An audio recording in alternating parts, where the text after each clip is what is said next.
Nashwa, seorang perempuan yang sedang berjuang menjalani diet. Namun perjalanan itu tak semudah yang dibayangkan. Ia sudah beberapa kali mencoba, tapi selalu merasa gagal. Di dalam hatinya, Nashwa hanya ingin bisa tampil lebih percaya diri di depan banyak orang. Namun setiap kali melihat postur tubuhnya di cermin, rasa tak percaya diri sering datang dan membuatnya merasa kecil. Berbagai cara sudah ia lakukan, seperti mencoba mengurangi junk food, makan makanan yang lebih sehat, dan mulai rutin berolahraga. Ia benar-benar berusaha memperbaiki kebiasaannya. Namun, setelah semua usaha itu, perubahan yang ia harapkan belum juga terlihat. Perlahan, rasa lelah dan frustasi mulai muncul. Hingga Nashwa sempat berpikir, mungkin semua usahanya selama ini hanyalah sia-sia. Aku capek gitu terus. Masa orang gendut kayak gini gak kurus-kurus, diet gagal terus aku ini harus apa coba? Kok teman-teman kayak gitu semua ke aku?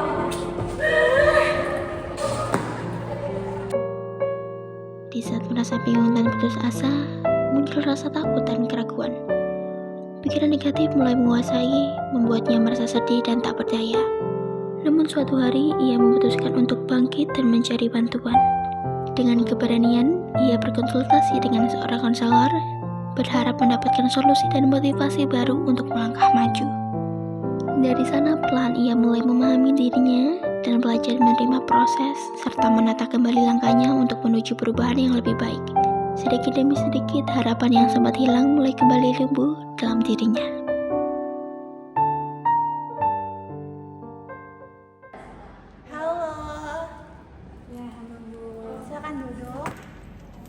Kalau boleh tahu atas nama siapa kakaknya? Saya Naswa. Oke. Bagaimana kabarnya hari ini? Sebenarnya baik sih Bu, baik. Cuma sayanya agak bingung ya. Oh, bingung kenapa? Saya tuh udah beberapa kali ngelakuin diet, tapi kayak saya tuh ngerasa gagal terus gitu loh. Apa yang biasanya kamu pikirkan saat lagi mulai diet? Biasanya langsung kepikiran sih, tapi percuma gitu. Kalau dipikir-pikir, kayak percuma saya ngelakuin itu lagi. Oke, baik. Pikiran itu penting ya untuk kita bahas. Lalu kadang yang buat kita berhenti bukan dietnya, tapi pikiran kita tentang diri sendiri itu. Oke, baik. Coba ceritakan apa yang biasanya terjadi ketika kamu mau menjalani diet tersebut. Kalau dari saya ya Bu ya. Kalau awalnya sih saya semangat, tapi kalau saya tiba-tiba makan yang nggak sesuai diet itu saya kayak ngerasa langsung gagal lagi gitu. Oh gitu. Lalu setelah merasa gagal nih, apa yang kamu bakal lakuin? Ya karena saya udah ngerasa terlanjur gagal, ya saya lanjutin lebih banyak makannya. Jadi pikiran yang sering muncul itu mungkin kayak saya selalu gagal diet, kalau saya salah sedikit berarti dietnya gagal dong, atau saya tidak punya kontrol nih tentang itu. Apakah itu yang kamu rasakan? Iya, kayak gitu. Nah sekarang saya ingin tanya, apakah kamu pernah berhasil menjalani diet walaupun hanya sebentar? Pernah sih Bu, kayaknya sekitar konsisten 3 minggu gitu. Berarti kalimat saya selalu gagal sebenarnya tidak sepenuhnya benar kan? Iya juga ya Bu, ternyata pernah berhasil juga. Kadang kita itu punya pola pikir kayak hitam putih seperti itu. Sedikit kesalahan langsung dianggap kegagalan total. Padahal perubahan berat badan itu emang jangkanya itu prosesnya itu sangat panjang. Sekarang kita coba mengganti pikiran tadi dengan yang lebih realistis ya. Daripada berpikir saya pasti gagal lagi, mungkin bisa diganti dengan saya mungkin mengalami hambatan, tapi saya bisa belajar dari pengalaman. Bagaimana menurut kamu? Ya itu rasanya lebih ringan sih Bu daripada yang tadi. Oke, bagus. Atau bisa juga seperti ini, satu kesalahan tidak menghapus semua usaha saya. Ya itu lebih masuk akal sih Bu. Sekarang kita coba perhatikan lagi. Ketika kamu merasa gagal dan kecewa, kamu jadi pingin makan lagi kan? Nah, berarti sebenarnya yang memicu makan itu bukan lapar, tapi emosi dan pikiran. Iya Bu, saya juga baru sadar kalau kayak gitu. Nah, karena itu penting untuk mengenali pikiran tersebut lebih awal lagi. Kalau kamu sadar, kamu bisa menghentikan kebiasaan menyabotase diri sendiri. Dan mulai sekarang, jika muncul pikiran saya sudah gagal, coba ganti dengan ini. Hanya satu kesalahan, saya masih bisa kembali ke rencana makanan saya. Gitu ya Bu. Jadi diet itu tidak harus sempurna ya Bu? Betul, yang penting adalah konsisten kembali ke rencana, bukan berhenti total. Saya mungkin mengalami hambatan, tapi saya bisa nih belajar kayaknya Bu, dan untuk memperbaiki pola makan saya juga. Bagus sekali, kalimat itu bisa membantu kamu lebih percaya diri lagi untuk menjalani proses diet. Tujuan kita bukan hanya menurunkan berat badan, tapi juga membantu kamu memahami cara berpikir kamu sendiri. Kalau pola pikir berubah menjadi lebih realistis dan positif, biasanya perubahan perilaku maka juga lebih mudah dipertahankan.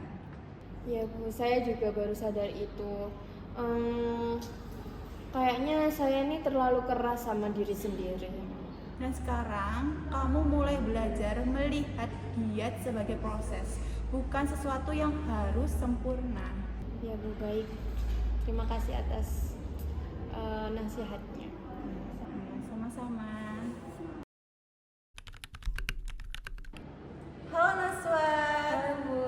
Senang melihat kamu lagi. Bagaimana perkembangan dietnya? Alhamdulillah Bu, berat badan saya turun 5 kilo. Wah, itu perkembangan yang sangat bagus. Apa yang paling membantu kamu kali ini? Seperti yang katanya Ibu, pola pikir harus berubah. Jadi pola pikir saya itu berubah Bu. Terus sekarang kalau ada kesalahan tuh saya tidak langsung merasa gagal. Jadi saya coba lagi. Oke, berarti kamu sudah bisa mengganti pikiran negatif itu dengan yang lebih realistis. Iya Bu, dan itu tuh membuat saya lebih percaya diri Bu. Itulah tujuan dari strategi cognitive restructuring. Kamu tidak hanya mengubah pola makan, tetapi juga cara berpikir kamu tentang diri sendiri. Iya Bu, ternyata benar ya kalau pola pikir saya itu berubah, hasilnya nanti juga ikut berubah Bu. Betul sekali, perubahan besar itu sering dimulai dari cara kita memandang diri sendiri. Iya, saya jadi merasa lebih optimis lagi, terus tanpa takut gagal kayak sebelum-sebelumnya itu. Itu langkah yang sangat baik. Ingat, proses ini tidak harus sempurna. Yang penting kamu terus belajar dan mencoba. Ya Bu, terima kasih. Saya akan berusaha menerapkan pikiran itu. Jadi saya akan menghapus pikiran-pikiran negatif itu. Sama-sama, kita akan terus memantau perkembanganmu di pertemuan berikutnya. Saya percaya kamu bisa melakukannya. Ya baik Bu, saya juga mulai merasa lebih percaya diri sama diri saya sekarang. Terima kasih juga ya Bu atas arahannya, atas bimbingannya buat saya selama ini untuk diet. Oke, sama-sama. Baik Bu, terima kasih sekali lagi ya Bu, saya pamit dulu. Ya Naswa, sampai jumpa lagi ya. Ya Bu, terima kasih banyak. Mari.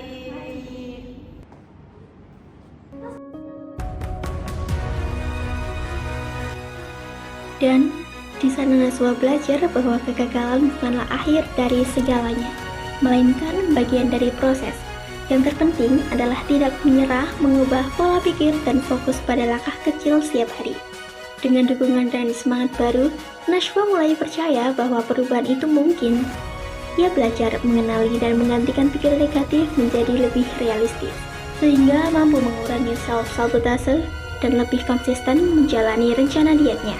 Kini, Naswa melangkah dengan lebih percaya diri. Ia memahami bahwa perjalanan menuju hidup sehat bukan hanya tentang hasil instan, tetapi tentang proses belajar, berkembang, dan terus berusaha menuju hidup yang lebih sehat.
Stop it.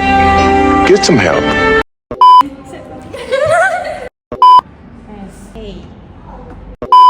Pulang menyabotase.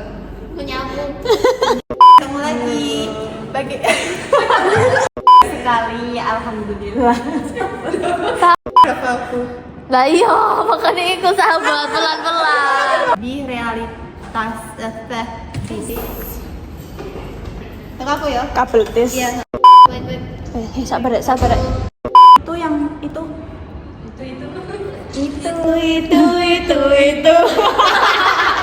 Ya Bu, baik. Terima kasih sekali lagi ya Bu. Jadi saya langsung pamit aja ini Bu, pulang ke rumah. Kita usahakan rumah itu.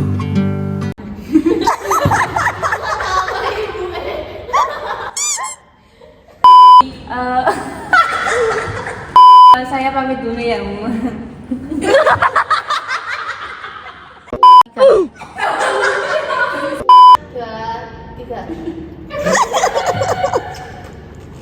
Minal aidin wal faizin. 2, 3.